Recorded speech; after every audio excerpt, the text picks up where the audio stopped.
And if we had a provincial police force, Well, none of this would happen? that wouldn't have anything to do with it. No, Nothing to do with it. I'm sorry. I know, no, but I'm just trying to get into the fact that you don't know what's going to happen and who it's going to happen with and where it's going to happen. But I would like to see a police force that, law enforcement, that represented a local community more than what we've got. And it's interesting, you should bring up cash sheet and so on, and because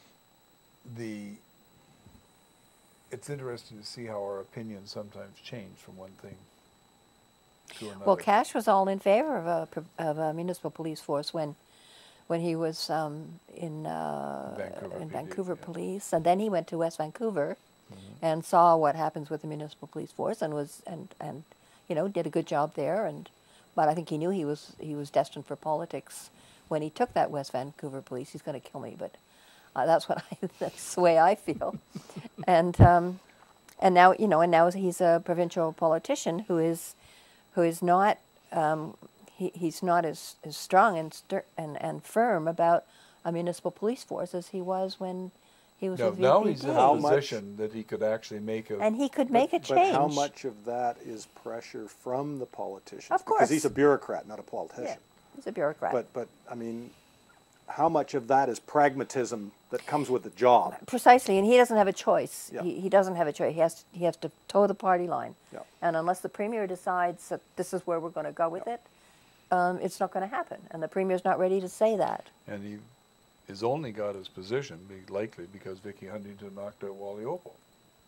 Yeah. Because Wally, I first met Wally in '72 when he was a prosecutor. Yeah. Under it's amazing how... It's amazing how politics can change your opinion of things. The butterfly effect. It takes place. It's that easy. So I go back to Carol Taylor. Carol Taylor was muzzled in every sense of the word. She was popular with the public. She was capable of doing the job, and she was muzzled. And why do you suppose she left? Because what's the point? I can easily see her standing for the leadership of the Liberal Party when they have the next. Yeah. Well, we'll see. We'll see. Carol Taylor, Diane Watts. What else are we going to get in here? Yeah. So here's a good question for you. Maybe it'll free up Diane Watts.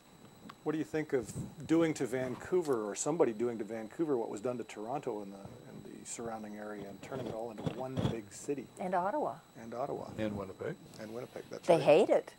The residents hated it in the beginning. Now, I don't know how they're feeling now.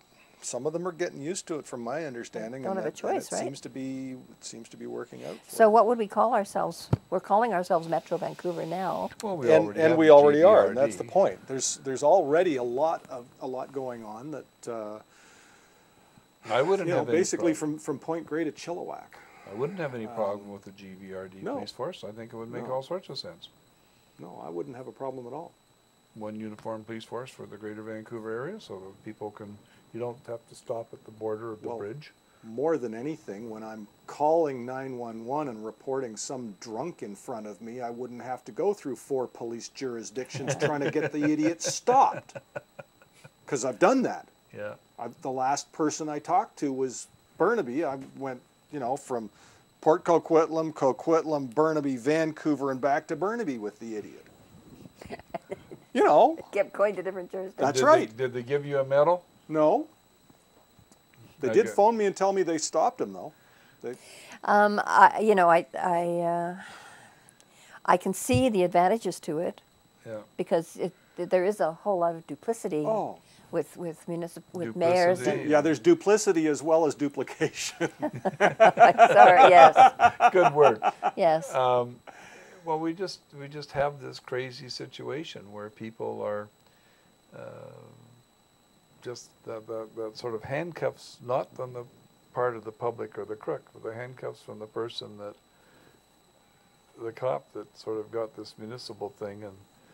But don't you think it's a little more democratic the way it is now? No, and it is wasteful. It's not just, and we're not just talking about the police force. We're talking about planning. We're talking about transportation. We're talking about a whole manner of things, because Maple Ridge is trying to become a 100,000 person city because it boosts them up in to the next level with the provincial government for grants and things like that. Yes.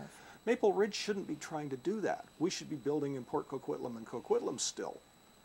All right? Yeah. They shouldn't have that option. Surrey shouldn't be building way the hell and gone out the far side of Surrey. We should be building down on the flats on the other side of the river from New Westminster. Yeah, You I know, haven't thought about it. I haven't thought about it very much. There's a whole slew of planning stuff. I mean, my Shirley is a town planner. Yeah. One of the reasons we're in Pitt Meadows is because of all of the little municipalities around here, it was the one that was supposed to be the most stable from a population point of view. It was surrounded by agricultural land reserve and floodplains. So what have they been doing? Taking it out of the ALR and building up the floodplains. You know? So who would have to make the initial move to? Cashy is The the guy that could population- Well, no, Asian. to take over to move Surrey into being called Vancouver or Metro Vancouver or whatever we want to call it. Well, the GVRD. We already have it. The population would have to want. Today we have the facility to do that kind of thing. You start up a Facebook group Yeah. and you get And end up with 600,000 Barack Obama. people sign up and say, yes, we want Metro Vancouver.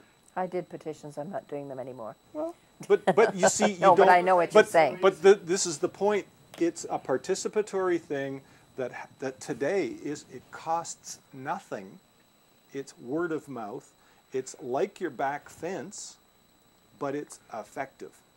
It's amazing how I haven't much thought the about it. I politicians haven't think thought about it it. through at all. But my initial gut reaction is, I really don't want to be living out in Surrey and having somebody that's in the center of Vancouver dictating everything that's going on out in that community. But Surrey And is it's- so and it- large that from the bottom end of King George. We could call the whole place Surrey.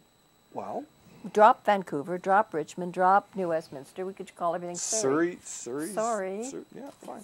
Sorry, this is Surrey.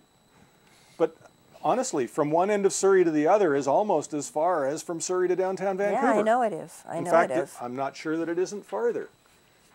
And Likely- the center of likely is. population of the Lower Mainland Oh, it's no longer is- Vancouver. is basically the center of the river between New Westminster and Surrey, or North Delta there. That's the center of population. You try to have a luncheon appointment with anybody.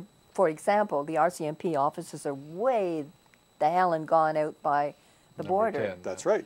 Right. Yep. So, and I'm downtown Vancouver, and I'm trying to have a luncheon appointment with somebody that works out there. Yep. Either I drive, 100 miles out to the border. Tell them you'll Not meet them that- in New Westminster. That's Well, the fair that's thing what to I did do. the other day. I said, look, why don't we just meet at the in Burnaby at the casino? Yeah. Fabulous restaurant in Oh, that yeah. in that place right off Willingdon. Yes. And so that's where we met, and it was easier for them and easier Yep. for me, and Yep. I didn't have to go so far, and they didn't. But no more coming down to Vancouver. Yep. People aren't coming all the way into the Especially city. not right with the now- 5-ring circus. No, the 5-ring circus. No, that's just really No. impossible. But even long before that. Well, I like going to downtown Vancouver once in a while. It's sort of a... 8 o'clock. It reminds Yeah, I'm me just that trying to figure out where Jennifer is. She was supposed to Yeah. phone at 5 to 8. I told her to phone, and it, I'd it- actually- it do you know- reminds do me you of all of the remember good Jennifer reasons Wade? for living in Pitt Meadows. Yeah. do you remember Jennifer Wade from Amnesty International? She actually worked with Martin Luther King. And she WADE? Wade? Wade, yeah. Don't think so. Don't remember? Okay. No. She worked with Martin Luther King when he was Wow. back junior, when he was killed down there, and she's been here for Amnesty International for a long time, and was covered the Peltier stuff and so on way back when. Mitch, I think I have her phone number up on the screen. Maybe she thought I was going to phone her. She wasn't going to watch the program. She was just going to phone in. And see if she's up on the putty screen on the left-hand screen. Is she there? And what is she talking about? Well, John Graham, who was one of the other people arrested in the Wounded Knee thing, but not for almost 20 years, and then was in jail here for almost 2 years and before he was extradited. And he was extradited because of questionable stuff. It depends on what side of the argument Depends you're on what on. you're- But the FBI and so on came up and they gave all this testimony. They've now dropped the federal charges, which was what all this stuff was about today. Yes. And it was And the So federal that's, charges that got him extradited to the States. yeah, Yeah. and